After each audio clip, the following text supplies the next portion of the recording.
Hello, everybody, and welcome to the Christian Indie Writers Podcast, where we inform, encourage, and support Christian indie writers on their journey to publication. I'm Christina Catane, and I write in multiple genres, including Christian fantasy.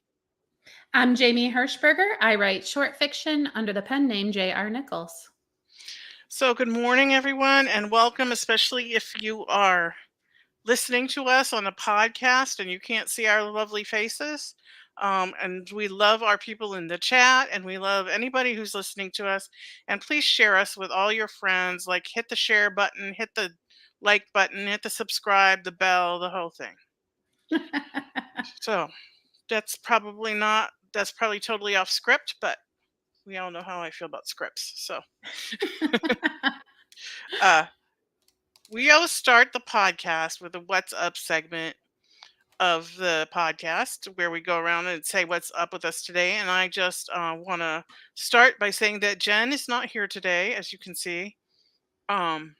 She is gone on a retreat with teenagers, I believe. So she's not here. So you got Jamie and I today, and it's going to be a great day. Jamie, what's up with you? Okay, what's up with me is, I'm kind of a show and tell girly when it comes to what's up. And this I cannot show you. I can only tell you. I recently have started reading Edith Wharton, who is from Once Upon a Time. And her word choices and her phraseology and things is just wonderful. And apparently her characterization is also wonderful because I hate one of her characters. She's an anti-heroine, okay? And check out this name. Her name is Undine Spragg. And Tina, she's the worst. I hate her already, and I only know her name. Now, I have finished this book, and I don't want to give any spoilers, but the book is called The Custom of the Country.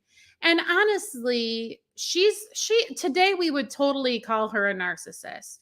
But it's interesting because I really will read a book at face value sometimes, and then I will go and look for other people who hate Undine Spragg, for example, and I will find out that there's supposed to be this big literary, you know what I mean? There's like a message, and there's like, maybe she's supposed to represent America and other characters are supposed to represent Europe. Like, I don't even know. But the point is, she is written so well. You just palpably hate her. And she just kind of blows through her life like selfishly, and the trauma that she inflicts on everybody in her wake, she's just oblivious to it. And in any moment that she might feel a bit of guilt or remorse, she completely blames the other people who are in the situation. And you just hate this person. Now, it's funny too, because again, you go and you read online and there are people who like idolize her and feel like they should be more like her. So anyway, I just kind of wanted to share that. Wow. Ooh, Ethan Frome. Yep, that's on my library list. Okay, so we have some chat going on in the chat this morning. We have Teresa, who says, "Good morning, ladies. Per usual, be watching while doing the dishes." Hey, whatever you have to do. Purpose Behind the Pen says hello. Catherine says hello. Mary Emma Civils, hello, longtime listener of the podcast, but listening live for the first time. Oh, that's so exciting. Welcome. Welcome to the live. Yay. Yes. And then here's Catherine where my Carroll Ethan Frome, Ethan Frome by Edith Wharton was one of my favorite books from high school English class. Yeah, that's on my list.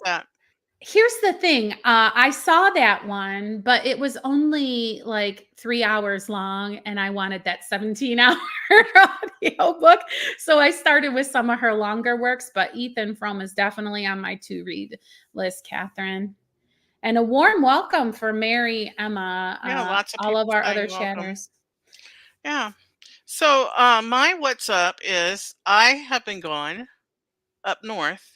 So anyone who is familiar with Michigan, I don't know if I'm holding up the right hand. Should it be this one? That looks right for the viewers at home. That one there. Okay. So Michigan looks like a mitten, and my son lives up here at the tip of the thumb. So He had some car trouble and he needed to borrow my car, and it just didn't make sense for me to drive 2 hours up there and have him drive me 2 hours back, only to repeat that in a couple days. So I just stayed.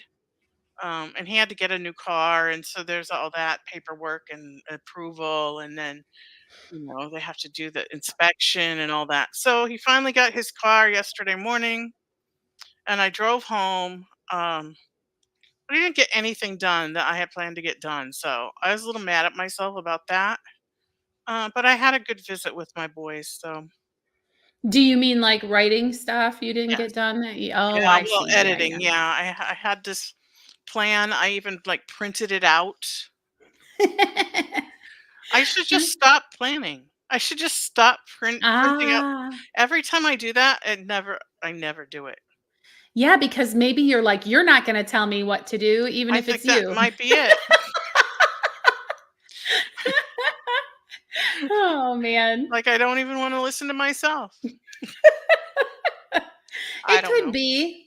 Well, I'm glad that you, have a sense of humor about it and aren't being hard on yourself because, sometimes it's enough to just be, in the presence of your boys and enjoy their company and things like that. It doesn't always have to be Well, about yeah, being and they productive. work second shifts, so they were gone from like 2 to 11 every day. It's not like I didn't have time, but Mm. oh well. And the Well, you cat have hates me, so there's that. what do you mean she hates you? She wouldn't come out at all while I was there. Like she hid. It's a he actually. Well, His name is Da Vinci. And aw. yeah, my son's a big Da Vinci fan. So he would not come out at all. And then on the last day, Michael was sitting at the dining room table, and I was sitting at the dining room table, and the cat came into the kitchen to go into the dining room, and my son was talking to him, and I said, "Is that the cat?" And then boom, I heard him. The moment he heard my voice, he like took off and went running back into Michael's room to hide. I mean, to be hidden from is mild in the realm of cat hatred. I remember my grandfather was married to this woman who had a cat that would sit up on top of the refrigerator, which it was like an old refrigerator because I'm old. And so it wasn't extremely tall, or so the cat would sit up there and then swipe at you as you went by. Or if you wanted to try to get something out of the refrigerator, it would like try to attack you and it had claws. So as a child, I was very scared of this cat. Well, one day I was trying to go out the back door, and so was the cat, and I was afraid of the cat. So I went as fast as I could out the door. And I guess this was like a really heavy door, and it slammed on the cat's tail and took off like a good inch or two of the tail. And you could see like the Yikes. bone of the tail. I know. I did not feel bad because I was still scared. I was like, I'm sorry, but that cat was scary. So I was just trying to get away from it. And I did not get in trouble, but the cat did not get nicer after that for some reason. Oh But boy. yes, that was my interaction with a unfriendly cat. Yeah, I was literally with a fraidy cat. Oh, the Yes, that must be where that phrase comes from. literal When fraidy they cat. skitter and run. Yeah. So Piper says, I don't get any work done when visiting my children. I need to soak in the pleasure of being with them because it doesn't happen often enough for me. Yeah. Yeah, Hmm. but I felt like I should have done something between 2 and 11 when they were at work, but Oh, that's only 9 hours. yeah, What could it you took me possibly that get long done just in to get nine in the right hours? frame of mind. Then it was time to go to bed. Like I was getting ready to do it. I was thinking I about I doing did think it. about it. And I'm intellection, so thinking is working. So there you go. Well, I I'm did off see the that hook. there was a study of people who just thought about doing exercise and they did actually increase muscle mass. Too bad writing doesn't work like that. Like if you think about your work getting written, 20% of it won't be written the next time you go or edited. So I can only have to think about exercise is what you're I saying. I mean, it was like, yes, you should look it up. There was some study. They were just told to really focus on the imagination of doing these workouts or whatever. And then they saw like a 20% increase in muscle mass on average. Isn't that interesting? Yeah. And I used to be a cross country runner. I really know what that feels like. There you go. I could Just really, really do that. Maybe hallucinate of running and see how that works. I'm gonna have to try that. It beats the actual thing. Okay, so I suppose we better move on to our topic of the day. And today we are talking about audiobooks and the indie author. This is going to be the first of a couple of episodes with Jamie and I, and possibly Jennifer. Um, but today we're going to discuss the options that you have um, if you want to get your book narrated. Yeah, because it's a really big topic to discuss, and there's so much that goes into it. We're just trying to break it down into bite-sized pieces so that the content is absorbable. So if you don't hear your specific answer to audiobooks in this episode, stick around and hopefully we'll get there. Yeah. So we're let's talk about our options for audiobooks. What are our Okay. options? All right. So the big picture is that you have two. And we're going to start with the first option. And the first option is to produce your own audiobook. Um, I think even just saying that sounds like a really big, huge deal. Don't you think, Tina? Yeah, it's a little scary Yes. because And I've heard yeah. myself like I can't even stand to watch the podcast back because I can't stand the sound of my voice. Well, there's a lot to unpack there. You hit on two of our points here in our discussion about that. And the other option is to hire your audiobook done. And what we're going to do is we're going to talk about the benefits and drawbacks of both, right? Okay. So, benefits of producing it yourself. I mean, I'm sure if you just think off the top of your head, you could come up with a few. Anybody listening could probably come up with some. Right. But And probably less in cost. right, because you control the cost, right? And you Right. can decide to cut some corners where somebody else who's doing it for you may not. Um, Another benefit is that you retain control of exactly what happens, which is in the same realm as being in charge of cutting the costs, wouldn't you I say? really like being in control. That I don't mean that to come off as a bad thing. I really do. And I that's why I do my own covers, even though I know I could probably get a much better cover if I hired somebody. Like I want to have control over it. Well, and I think that anybody who's independently published is going to also feel the same way. There's a reason that you are not trusting your work to outside influences, right? And if I'm sitting in the passenger seat and someone else is driving, my feet are still on the pedals. So I have control issues. So if you too have control issues, this may be in the benefit of producing your own audiobook column. We did talk about cost savings, but just with one caveat there that you might eat up all of those cost savings by having to pay for things yourself, which again, we will be getting into what all of those expenses might be in the future. Okay. And then the final benefit that we have listed under producing your own is that readers typically like to have the book read by the author. So it's often a treat to see, oh, this is the person who actually wrote the book who is reading it. And the thought there is that you know what you meant when you wrote it. And so your dialogue and inflection and character representation may match better than the imagination of somebody else. Right. We have a couple of comments. Piper says she's gone back and forth on whether she should pursue audio. It's so expensive, time, resource consuming, and may never earn out. And I don't know what OTOH means. On the other hand, On the other hand, I listen to a lot of audio. I know, I'm and a lot old. of I don't know all these lingo anymore. there's a lot of people like myself. I told you that I've been reading Edith Wharton. I say reading, but I've been listening. I told you, I was looking for the 17-hour audiobook. Hmm. I spend the whole drive to and from the office listening to audiobooks. And that's part of the reason that we're talking about this, is because audio has become a thing, I feel, recently. Yeah, yeah. And Catherine Carroll says, I'm planning to record my own because it's all I can afford and I want to read it properly. I mostly want to make sure the snark comes through. Oh, I love the snark. Exactly, exactly. That is the benefit of the author reading the book.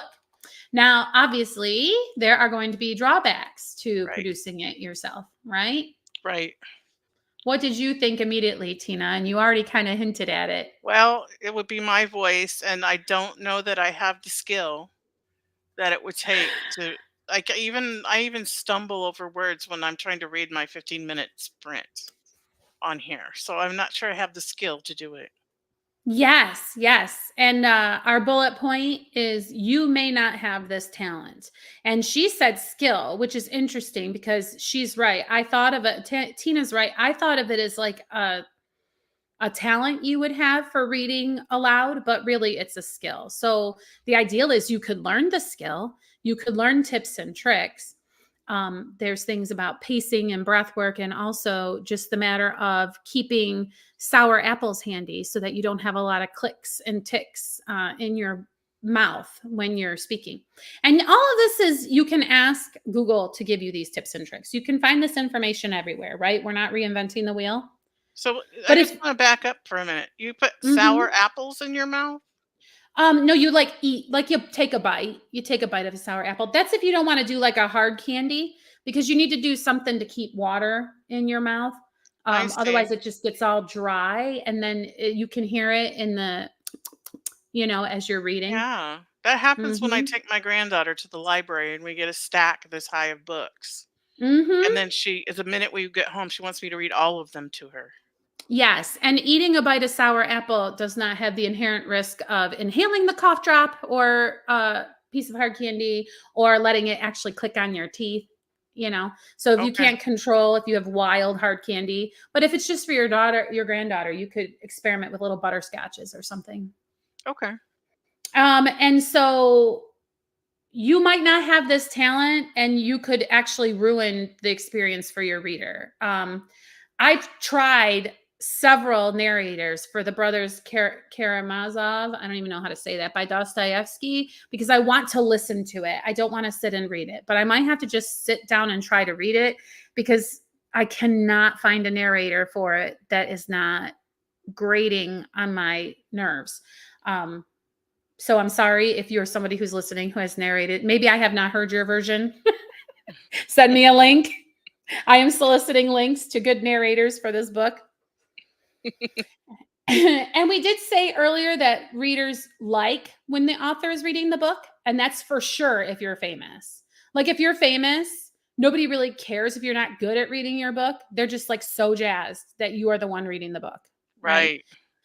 But if you're not a famous person, then you have a little bit of draw just because it's like, oh, cool, this is narrated by the author. But then you have to be good at doing the narrating part. And there's a lot more skill and knowledge that you need other than just how to narrate. Like there's like the tech side of it too, right? That you have to know. Oh, yes. Yeah. I mean, and some of this we'll be able to share with you in a few episodes, but it's definitely, we can say learn this and learn that, but you have to be the one to invest the time, right?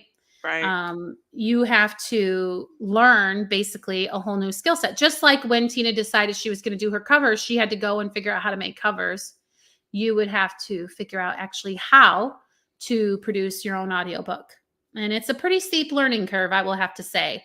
And you want to think about the fact that oh gosh, you're making an investment. And if you're going to be a prolific writer, and especially if you already have a few novels, it might be a cost benefit to your advantage to do this, right?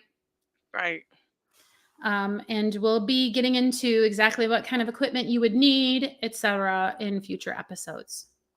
Okay. So The learner side of me kind of wants to do it. It kind of I wants to learn it all, even if I never do it. That's what I'm trying to say. Like I I want to get learn it. that. I don't think there's any it's not a waste of time because also if you do go with our option 2 and you hire it out, You will know things that might protect you from making a bad deal. You might know things that will help you communicate with the person who is producing for you. So, for example, you might say, "Hey, I hear too many clicks. Can you ask the narrator to please take a bite of sour apple before she records the next chapter?" Right? So, just knowing might help you to strike a better bargain or get a better result if you do hire out. Right. Makes sense. Okay. So, was that it for the benefits and drawbacks of doing it yourself? I think so. Mhm. Because I know you can only tell us so much on one little podcast, but Yeah, I think that that is, we've sufficiently covered benefits and drawbacks of doing yourself. so we But should talk about hiring somebody.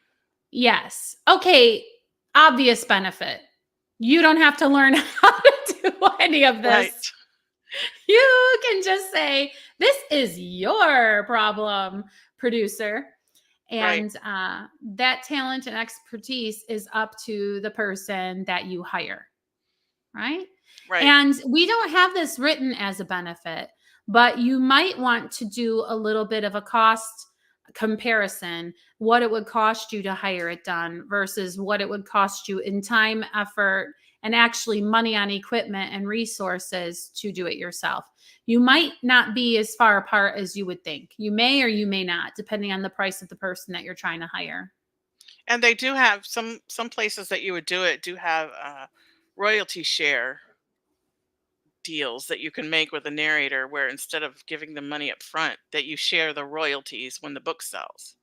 Absolutely. In fact, I'm still receiving trickling in of royalties for projects that I did. I did not charge the person, the author, right up front anything to read their audiobook.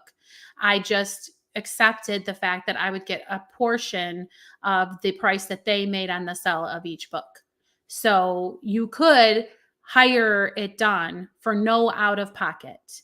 Of course, you're not going to necessarily find somebody who is able to charge $500 per finished hour who's willing to work with you for free. So, your mileage may vary So on you might be doing a getting royalty someone who's share. trying to break into the industry and doesn't have the years of experience or and things like that under their belt. Yeah, that's a really good point, Tina. But And that that doesn't leads mean us. they don't have talent. That just means that they're just starting. Yes, or maybe they're anxious like Piglet. Because I am anxious like Piglet. If I'm going to charge you $200 per finish hour, and then there's like contract and deadline and everything, it might feel better to me to know that you and I are in this together. Like, I am just invested in selling this book as you are. We're more of a team instead of I'm a hired gun. It feels different to me. I don't know if that makes any sense. Yeah, So it may not be that they are uh, less talented or less capable. It just may be that they have their own style or way, or are brand new to the industry and trying to break through, like you said, Tina. right. Like I hired a narrator with the royalty share, and I was specifically looking for an Alaskan native who could do it in an Alaskan native accent. And the Alaskan natives are big on storytelling, and so she did really well. Yeah. It was crazy when I went back and listened to it because I kept having to check. Did I really write that? Like, so she made the book come alive even to me, and it was really awesome. Yes. And, our first drawback is supposed to be that you pay for this. But again, if you can find somebody to work on royalty share, I guess really how you pay for it is trying to work super hard to sell the book so that your producer can also make money. And another benefit to hiring it out, come to think of it, is they also, if you do a royalty share, will hopefully be promoting the book to Right. sell because they also are trying to make money off the proceeds of that book. Yeah, good point. Good point. Okay, other drawbacks of having somebody produce your audiobook. Well, Well, they might underperform or miss a deadline. Yes, you've got a launch ready to go. You've lined up all of your sales sites or whatever, and then you don't get your files. This goes back to doing it yourself. You have control, right? And they could just disappear completely and fall off the face of the earth, and you never Oh, know. that never happens. That's what happened. That's why my book 2 is not on audio, because my native Alaskan narrator who narrated the first book has stopped answering any of my messages. Oh, man. Uh-oh. Looks like we lost Jamie. I don't know what happened there. Hopefully she comes back because she is the expert in all of this, and I am not. Um, and so I'll just share some of the comments that we have while I'm waiting to see if she comes back. Um, Purpose Behind the Pen says, still contemplating on audio as well. I might get back into reading my books on video so people can still hear the story. That's an interesting idea. Here we go. Here's Jamie. I closed the wrong window. I'm so sorry. That's okay. I just rolled with it. Like you're the expert, so I just started reading comments. All right. So, where were we? I'm so sorry about that. We were talking about the fact that my narrator disappeared off the face of the planet. Oh gosh, yes. And that goes down to the you remain in control if you do it yourself. And so it's a risk that you're supposed to take. I mean, it's one thing to be able to get your money back. That doesn't really matter if you're disappointing readers, right? So that is definitely a risk you have to take into consideration. Right. Okay. So let me see. More drawbacks. How do you find how do you find your producer? Now, if you want to be for sale on Audible, the simplest way is to go through ACX, Audiobook Creation Exchange, and find a narrator through them. Okay. But if you're like a wide girly and you don't want to necessarily go just that way, you want to kind of have your book be made available in a lot of places, you're going to have to look elsewhere to find your producer. And how do you find them? Which is interesting because as I'm looking for audiobook work outside of ACX, I'm wondering, where are people finding them? I see postings on Fiverr. I know there are places like Backstage, and there's other pay to play platforms that voiceover actors can give money to be featured as a profile. Those are ways that you can find somebody. But you have to understand that there is a distinction between someone to narrate your book and someone to produce your book. Do you understand that distinction, Tina? Should I go into that a I little? I can probably guess, but let's have you explain it because my guess could be wrong. Right. So when you submit audio files for publication, they have to meet certain specifications as far as audio quality. And that would be the responsibility of an audiobook producer. A narrator is someone who picks up your book and reads it into the microphone. So you need to make sure that you understand what you're hiring done. If you're hiring somebody to submit files of your book read into a microphone, that's different than files that are ready to go to ACX standards. And ACX standards is something that we'll cover in a future episode so that you'll understand exactly what that is. Okay. So I'll tell you, I only know one way to do it, and it's a way I learned like 6 or so years ago. So we're going to go down that little path, and we welcome any tips and tricks from people who have other insight. Awesome. Okay. And then did you mention find away voices? Because I hear a lot about find away voices I out do. there in the author community. It's interesting because I also have heard about Find Away Voices. And recently, when I've gone there to try to connect with authors who need narrators, I've not been able to find a direct path to do that. But for an author looking to have someone narrate their book, I don't know what that perspective is like because I haven't logged in and tried to do that. Maybe between now and the next time we're together on this topic, Tina, you could pretend that you're looking for a new narrator for your Lost series and see what that process is like for a author. But for Okay. a narrator, I've run into a brick wall trying to figure out, do they have such a matchmaking service? Because Find a Way is a great distribution channel. Find a Way will take your finished audiobook and will help you get it into libraries and get it onto Apple and get it into Google Play, etc. But I'm not sure if there's so much anymore about matchmaking between authors and narrators. I see. That's So interesting. yes, and I'm glad that you brought that up because regardless of whether you choose to produce your own book or hire someone to read your audiobook, you're still responsible to do all of the marketing. And Find a Way Voices is an aggregate service. They're now owned by Spotify, and they will help your audiobook get published around so that you can sell it. Or you can go one by one to Google Play, Apple Books, and list your book through them. But again, that's going to be all up to you. No producer that you hire is going to take on the challenge of also listing your book because even if they produce it for you, you're still the owner of it, right? It's Right. still your So it's finished kind work. of the draft to digital of the audio world. Exactly. That's a Okay. perfect way to describe it. All right. That makes sense now. Okay. So, is that have we covered everything? I'm having trouble seeing my outline, so I'm just Yeah, I think we pretty much covered the whole topic unless there are people who have okay. questions in the chat. Okay. So, Piper says, I often use my Alexa to read from my Kindle app for books I don't have the audio for. I don't hate it, though it's not as good as real human narration. Yeah, for sure. Yeah, we didn't talk about the choice of having an AI read your book. It's not a choice I would make, but it is an option out there for people. Right. I love the tip about sour apples, says Catherine Carroll. I'm planning to do several practice runs so that it's not completely terrible. Good idea.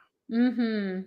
Um, and Piper said, excellent point, Jamie. And I don't know now what point, but I think they were all excellent. So, Oh, why, thank you. I'm just gonna pretend that that was a broad brush comment. and Catherine Carroll says, download to Audible. When a friend took her books down from there, the people who had bought the books lost them. She gave the ones who told her links to download them from BookFunnel.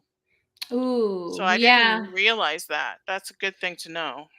So it's interesting because I produced my own audio of And the Mom Ran Away with the Moon, and I was able to get ACX. I mean, not ACX. I was able to get it listed on Amazon, but at first they didn't. There was like I had to reach out and communicate, but I had posted it through Spotify's Find a Way Voices, and they do distribute as an audible file, but you still have to meet the ACX guidelines, which is one reason why they won't put it up there. And also they have to be able to prove that you own it. And I think that that was the confusion, was because I write under a pen name.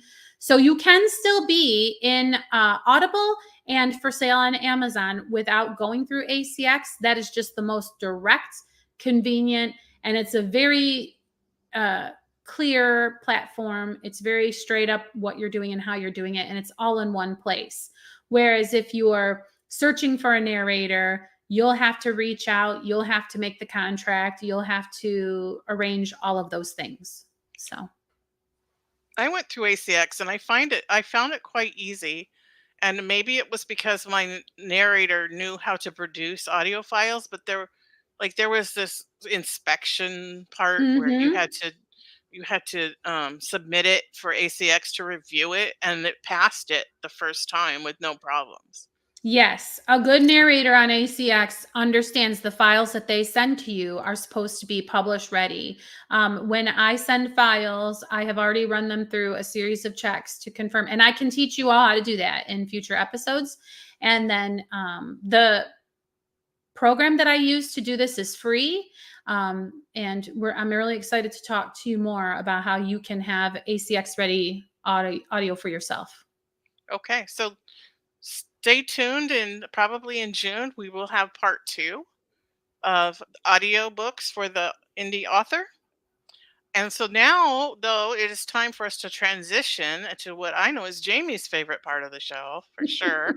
And that's the feeding of the backs. And this is where we have had gotten a prompt written for 15 minutes, with no time to plan and no time to edit. And now we're going to read it live over the air. And so we only give positive feedback, since we haven't had time to fix any mistakes that we may have made. So, Jamie, you want to tell us what the prompt was this week and what you wrote? Yes, this prompt may or may not have been inspired by the fact that I could not get Tina a connection to Tina with a microphone when we were trying to meet about this podcast episode. And the theme is, can you hear me? May or may not have been inspired by real life It events. probably was. Okay, so here, oh, and by the way, I do try to go live and do my sprint piece live. Like you can actually watch me writing the words. But today I forgot to actually click the go live button. So sorry if you were looking for I've that. done that before on the Bible study, taught the entire Bible study, and I was not. Oh my goodness. Because Yeah. sometimes I record it ahead of time. Like if I know that I'm going to be busy at Wednesday at 6 o'clock, I'll I'll record it Tuesday night, and then yeah, I had to reread. Recording doesn't happen just by thinking about it, unlike No, muscle growth. and it was a really good one too. The Holy Spirit moved. It was great. Oh no, it was just for an audience of one, right? Yep. All right, go ahead. Sorry. Okay, so can you hear me is the theme, and this is a 15-minute sprint. Can you hear me? This dumb phone. The words were almost unintelligible, and the segments that did come through sounded warped, as if someone had grabbed the soft, curving waves Lorelei usually associated with sound and folded them with sharp creases. I'm sorry, I'm only getting about every other word. Intermittent spatters of dialogue, mostly fragments of curse words, were still emanating from her device. She sighed. She knew Joe was not one to simply end the call until there was a better signal. Worse, she knew she would somehow be made to blame for the crummy connection instead of Joe's propensity to buy refurbished phones from the dingy little pawn shop on the sketchy side of town. Are you in the house? Are you in the backyard? Are you in the bathroom? She had, of course, been careful not to be in any of these places at the time of his appointed call.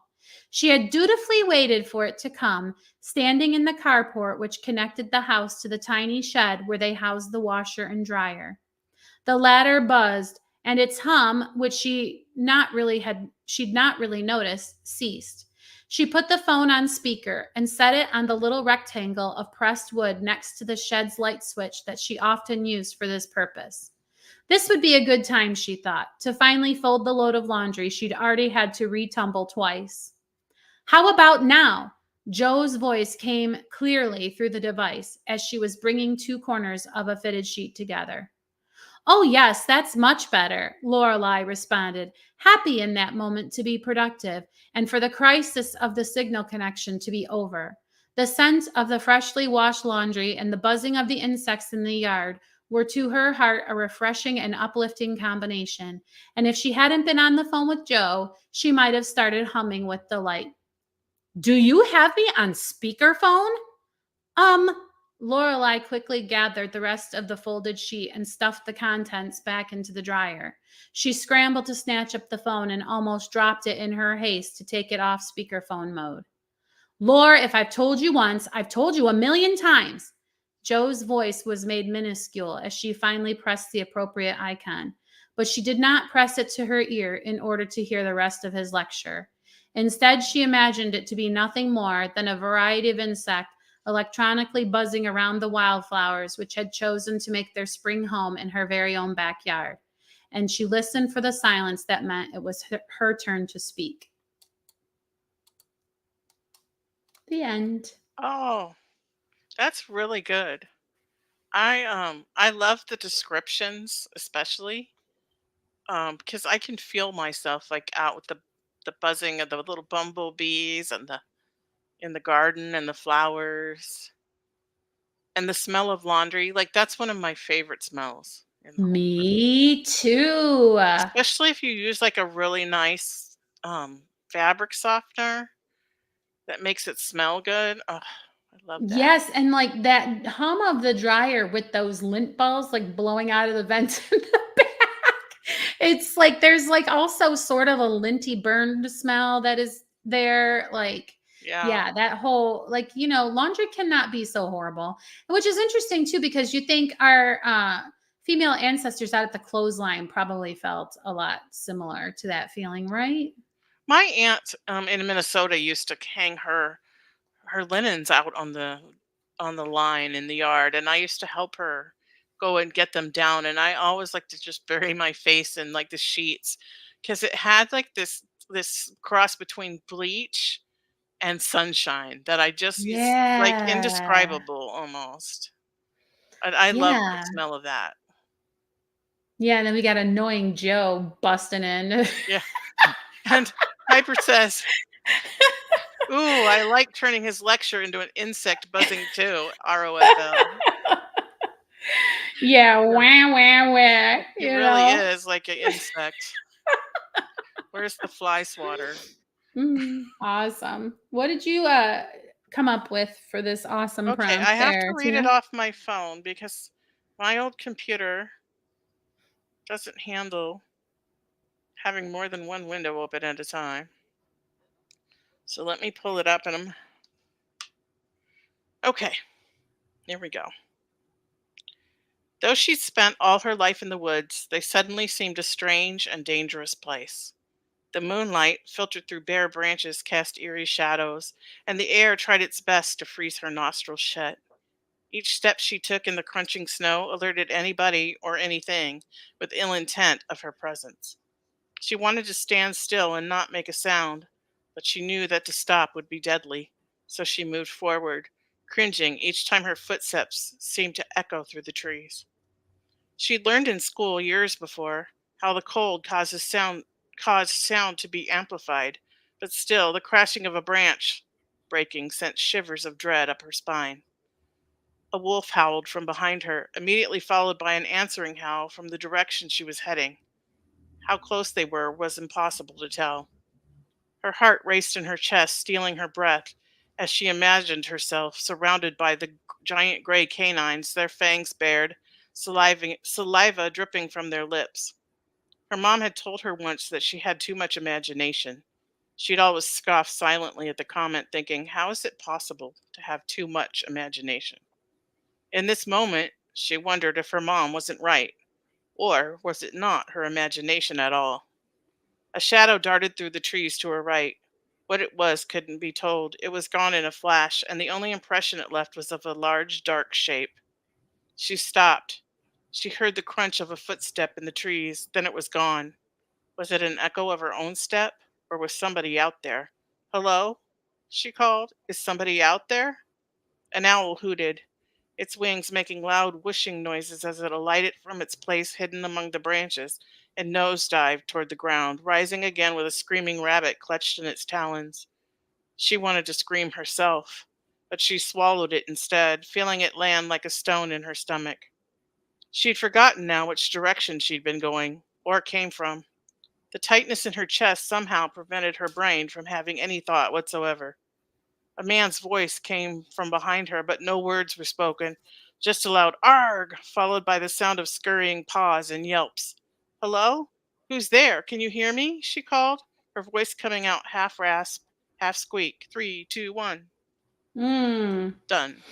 Wonderful scene setting, crunching snow, so many descriptions of just forest, woods, wilderness scene that are wonderful. And interesting when you said she swallowed the scream and felt it land in her stomach, how in those moments your like intestine coil does not exist. It is like a straight shot. Zoom! Like Right. you actually can feel it plopping into your stomach. And how does that even work? Is there like a teleportation device somewhere in your body that you don't know about? But I've been there. And so that was completely relatable. And Thank, then, is she hearing a creature? Is she hearing a person? Ooh, very tension building. thank you. Piper says her too much imagination does that stuff to her all the time, also. So she can relate. Yeah, yeah. And I think my mom's actually said that to me too. So Mhm. My learner is super excited to learn that cold amplifies sound. Yeah, yeah, like when it's super cold and a branch breaks off a tree because of the ice and falls, it sounds like a bomb exploding. Wow. It's a really incredible thing. I think you could probably search it on YouTube and find some video or like with sound. Yes, I would think that if it's cold, the air is drier and therefore with less muffling, right? Because you're not Right. going to have droplets of moisture in the air to muffle. Right. And Just especially if you're out like in the wilderness, like on the tundra or something, where there's no other sounds but like the wind and maybe animals. But there's like even if there were animals, they'd probably all be like hidden in their burrows. So then there's like this silence that comes when mm, it's super cold. And mhm. then so then sound is even more amplified because of the silence. Yes, and the detail of you saying the cold threatened to freeze her nostrils shut, it's almost as if you're describing cold to me. I am remembering that feeling of your nose wanting to try to freeze shut. Yeah. Really excellent description as usual. Thanks. Thanks. Okay. So if any of you wrote to that prompt, we would love for you to share it in the Facebook group. I know that Teresa did last week, and it was wonderful to go and read her It what really she wrote. was. Yeah. I really enjoyed it.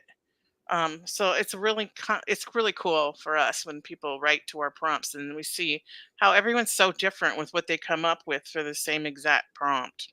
Mhm. And now I shut my outline, so hopefully I'm not forgetting something. But I believe it is time for our what's next. Yeah, what's next? I don't know. I am feeling really super overwhelmed because I feel like there's a million things I could do, a million places I could focus my energy and my time and my effort, and there is just not, the Bible does not say you should keep being a waitress even though your restaurant is closing, right? Like you have Right, to live your life and make decisions sometimes without the benefit of just being able to look up, first Jamie 1:12 of, what direction you're supposed to take. right. So I just would appreciate everybody's prayers for just kind of like, I don't know, clarity. And at the same time, it's kind of God's problem. He caused this mess so he can figure it out for me. I just have to be open to whatever works out in a way. Yeah, and But sometimes you have 2 choices to choose from or even 3, and it's not a matter of God wants you to do this one or this one or this one, it's just you get to choose, and God wants you to honor him in whatever it is you're gonna do. hmm. Yeah, well, I appreciate that. I appreciate that. But that's where I am, is trying to just endure my way through this season of overwhelm and get through it. So, what about for you, Tina? Well, yesterday and today and next Friday is BeccaCon. Becca Khan, Becca BeccaCon. Khan. So, it's the Publish Better Faster conference that's virtual and online. And so as soon as I get off of here, I'm going to go watch the presentation that I missed while we were podcasting Oh, I'm glad it's going to be kind of a shorter episode. Then that works out great. and watch it probably on double time so I can be caught up by the time noon comes and the next one starts. So How exciting for you! I know you really love that. Good for you. I do it real, the whole strengths for writers thing and taking Write Better Faster 101, that just totally changed everything for me. It took the Mm, guilt away from the time that I spent daydreaming about my story instead of writing. mm-hmm. And when Becca said the words that because I'm number 2 intellection, that intellection, that thinking is working for intellection, it was just took this weight off of me Mm. that was like it was making me feel like a failure. Oh, And that it was just freeing to find out that thinking for me is working. And as a matter of fact, if I don't spend that time, my books aren't as good. well, I think that that's a really good segue into the fact that we are going to be talking about how to know when and where to spend your money. And you would argue that that was an excellent investment for you. And so Absolutely. maybe between now and that episode, you can kind of like reverse outline your path to making that decision so it can help people to decide which programs might be life changing for them in that way. Okay. Piper says her what's next. She has to get her laptop fixed so she could use her number and special key row. But she's going to use a notebook for figuring out who the second body is and why. Purpose behind the pen wants to get book 16 done before the end of the month. She's so prolific. Wow. I'm trying to get book 3 done still. I mean, it's done. Is I just need to get it edited. Well, slow and steady wins the race. Yeah. Okay. Well, I want to remind everyone that we have a Patreon. And if you go sign up for our Patreon in the $5 level, you get to be in our writing Zoom room that's always open. I'm usually there from 8 to 10 at least every day, and a lot of times till noon. If I'm not in there and you want me to be, you can always just shoot me a message. You also get our free live or free. It's $5 a month live Q&A that we have once a month where we get on the Zoom and you guys can ask us anything about writing. I suppose it could be not about writing, but we don't guarantee that we know anything about it if it's not about right. I mean, we don't guarantee we know about it if it is writing. No guarantees. I mean, it's not like we're like $1 million best-selling authors who've been at it for 40 years. But No, we we've can just been at certainly it for share 40 what we've years. learned. We can certainly share what we've learned. Yeah. And then we also get a Bible study that I teach once a month, which I'm willing to do it more often if there is demand. So those are some of the things you get from the $5 levels. There are other levels too, and you can go check them out on our Patreon. And the link will be in the show notes. Well, thanks for taking care of all of that stuff that Jen usually does, Tina. I super appreciate you. Oh, no, thank you. No, thank you. See, this is why you can't narrate my own book because I can't even talk right. I'll teach you how to edit. Okay, anyway, that's future episodes. Right. Okay. So until next time, may your pen be prolific, your deadlines may be met, and may all of your words honor Christ. Bye now. Bye for now. I forgot to get the outro.